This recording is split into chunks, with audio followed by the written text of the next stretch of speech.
Hello mga kadresya!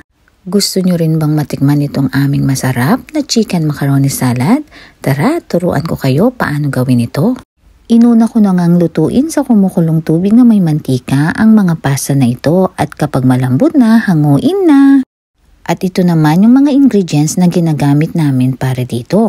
Pampalinamnam na cream cheese, mayonnaise, minced carrots, pineapple tidbits, raisins, itong pinakuloang pitso ng manok na hinimay na, cheese na naka-cubes na, pepper and salt to taste. At dadagdagan pa natin ito ng condensed milk at all-purpose cream.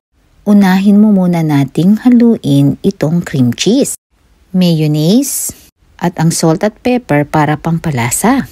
Pagkahalo ay iset aside muna ito. Sa pasta naman ay ilagay na ang hinimay na pitso ng manok. Lagi niyong tatandaan na nasa sa inyo kung gaano karaming sahog ang gusto niyong ihalo sa inyong macaroni.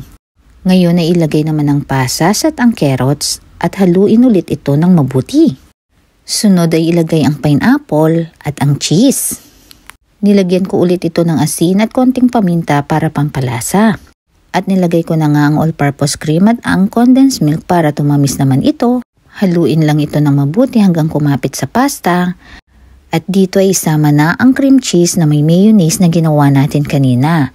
Dahil ito ang magbibigay linamnam sa ating macaroni salad. Kaya wag nang magpatumpik-tumpik pa. Gumawa ka na rin nitong creamy chicken macaroni salad na swak sa inyong panlasa.